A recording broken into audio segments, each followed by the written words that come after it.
Hello guys, welcome to my YouTube channel. This is Tejas. Hope you all guys are doing well. Recently I visited Kolkata and Darjeeling. It was a solo trip. So I thought of sharing my experience with you all and give you information regarding the places that I visited. So let's start with the video. So how I came up with the idea of traveling solo. So the previous 2-3 months before the trip, they were quite busy. My schedule was also quite tight.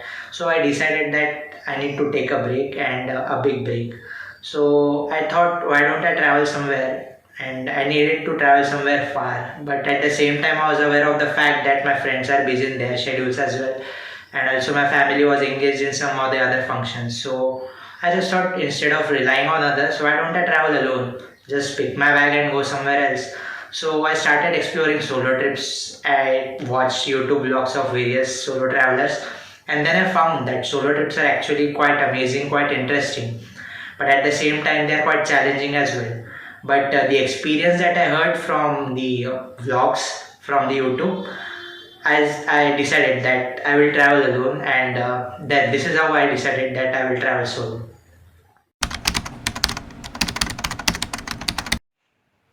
As far as traveling is concerned, the fastest you can opt is flights. So the flights to Kolkata are available from all the major cities. But as far as my visit or my trip is concerned, I traveled from Mumbai to Kolkata via train.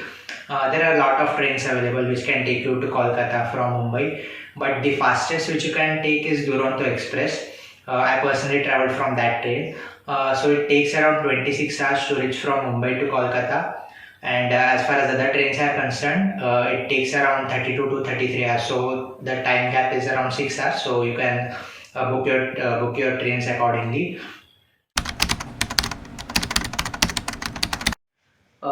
Talking about this stay, I would personally recommend you to book your hotel or hostel, whatever you prefer, in the Park Street area, because Park Street area is located in the center of Kolkata. So all the major sightseeing spots are located quite nearby to that area. Also, the Christmas celebrations of Park Street area are famous all over India. So if you are planning to visit in Kolkata in the later part of December, then it is just a cherry over the cake if you are staying in that area. But one point I would say is that the hotels are quite expensive, as it is one of the most premium areas of Kolkata. But if you are booking in a hostel in that area, it is quite cheap. So you can book your stay accordingly. Also, not like the other places are not worthy to stay, but all the destinations are quite nearby to Park Street area. So my personal recommendation is that whatever you book, it should be nearby Park Street area itself. Coming to my stay, I stayed in the Backpackers Park Hostel, which is located in the Park Street area. The place was quite good and quite hygienic. All the living rooms, kitchen, bathrooms, they all were cleaned on a regular basis. And the place is best suited for solo travelers, because when I booked it, I read a lot of reviews about it. And and the solo travelers, not only from India but around most parts of the world, they recommended this place. So, and they gave a pretty much good rating for it. Coming to the living rooms, they contained around 8 to 10 beds in a single room, because it is a hostel, so you won't be getting separate rooms. So the beds were quite comfortable. Also, I booked this hostel on bookings.com. It is a pretty much good website, because it compares different parameters like accessibility to different locations, then around its costing, and they, when you apply those filters, you get your stays accordingly. So it is a good website. You can rely on it.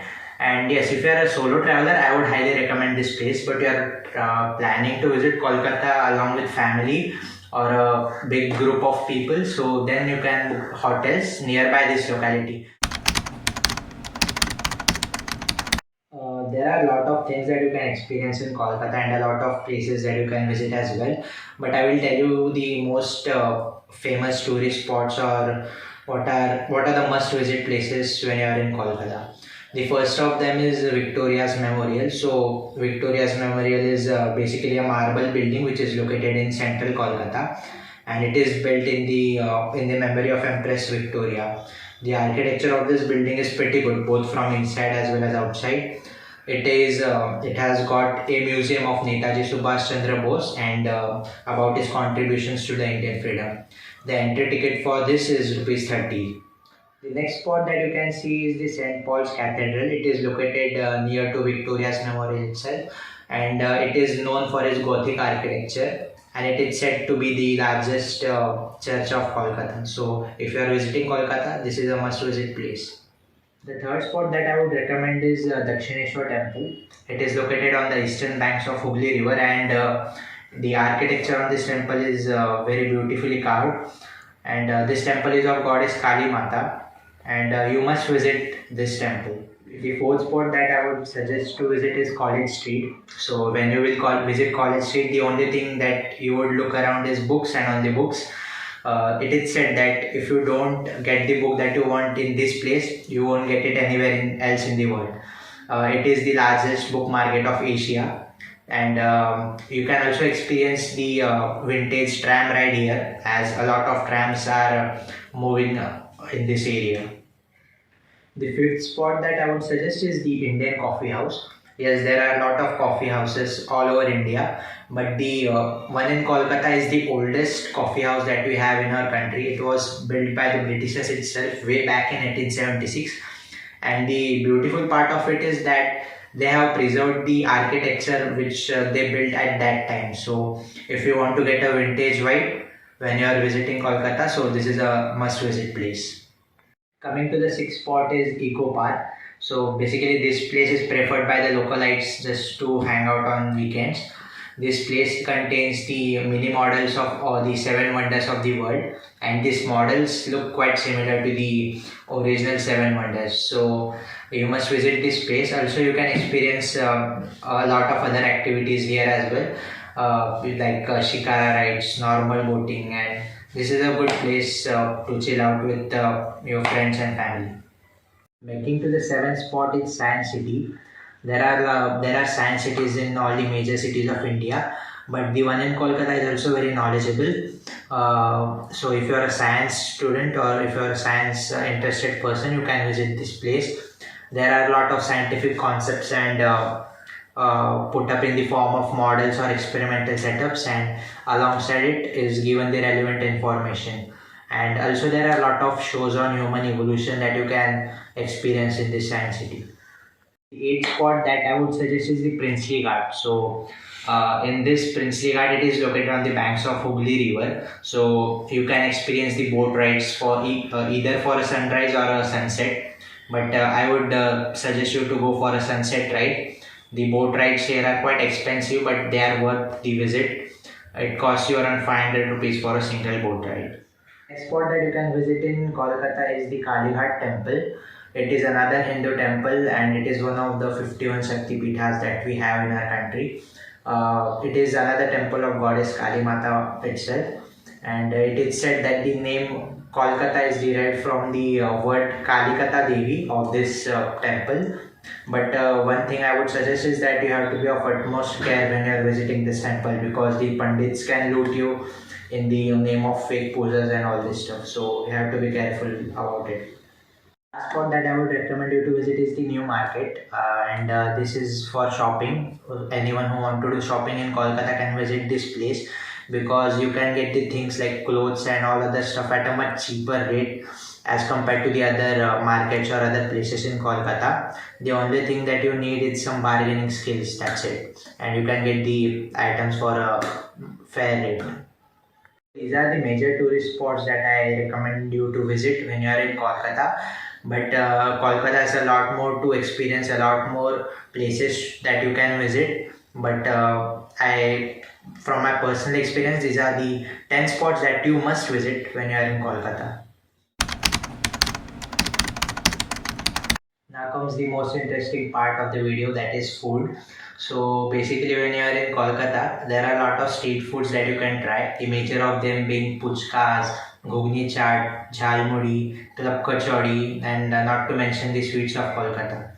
So basically puchkas, which is popularly known as pani puri in Mumbai, and golgappas in northern side of India. So you all must be aware of what it is.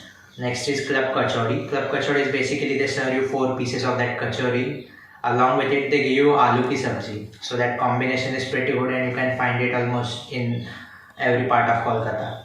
Next is jhal mudi. It is basically puffed rice. They mix a lot of chanas, masalas, and top it with tomatoes, onions, and coriander, and then serve it to you. Ghugni chaat is basically masala ragda. They top it with some salads and then serve it to you, and that combination is also pretty good. Next, I want to mention is the kathi rolls. So kathi rolls are basically egg rolls, chicken rolls, what is also known as Frankie. So basically, these we have this I have tried in my locality as well and in other parts of India as well. But the quality that I got in Kolkata was pretty good as compared to what I tried in other places. So kathi rolls is another street food that you must try in Kolkata. The place I would recommend for kathi rolls is Kusum Rolls. It is located in the Park Street area itself. So yes, I would recommend you that place. Next, we will talk about sweets. So if you are visiting Kolkata and don't try the sweets, it would be an offense. So the two places that I would recommend you for sweets is first is Kesi Das, which is the shop is located in East Lande. So it is the most expensive we can say, and also the most branded shop of Kolkata when it comes to sweets. So you all must try, because we are only aware of Rasagullas and Misti Doi, but there are various different varieties of sweets as well. So you can taste them all in that shop. The second one that I would recommend is Balaram Malik. It is located in Bhawanipur. It is also similar to Kesi Das, but Kesi Das is a brand like we have Haldiram. So if you want to try, you can try these two shops. So now coming to the budget part, the main constants of a budget are your traveling costs and your staying costs. So now firstly we'll come to traveling. So I personally traveled by train. So for normal sleeper class, it would cost you around 750 to 800 rupees, irrespective of the train that you are booking. So for both sides, it will cost around 1500. So for traveling, you can consider 2000 rupees for the budget. And as far as the flights are concerned, when I checked, it was around 4000 rupees, minimum 4000 rupees for one side of the trip. So whatever budget I would be giving now would be for budget travelers. If you are planning for a more lavish visit, more luxurious visit, accordingly the budget will vary. So for traveling, you can consider 2000 rupees. For staying, my hostel costed around 700 rupees per night. So if you book a more lavish hotel or a more lavish hostel, that would cost you more. And as far as my observation is concerned, you can cover most of the spots of Kolkata in maximum of 3 days. So for living expenses, you can consider around 2500 to 3000 rupees. So yes, now coming to the transportation in Kolkata. So if you are a budget traveler, the cheapest mode of transport that you can opt is the metros of Kolkata. It would cost around 20 rupees ticket per station.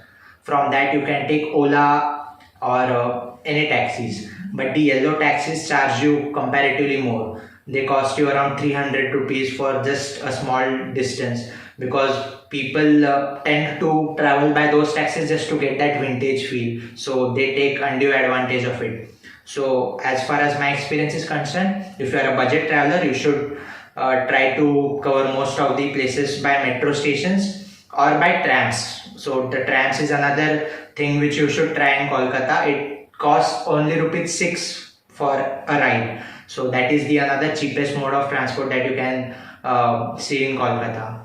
So for transportation in Kolkata, you can consider around 1000 rupees. And for eating and all, you can consider, and other stuff, you can consider more of 1000 or 2000 rupees. So the entire budget is around 2000 for traveling, 3000 for staying, 1000 for transportation in Kolkata, and 1000 to 2000 for other stuff and food and for eating. So the overall budget will cost you around 6000 to 8000 rupees, depending on your choices. So that's the budget for a budget traveler, and that is for a 3-day trip, whatever I said. Hope you guys found this video informative, and thank you for watching this video. Until next time, cheers.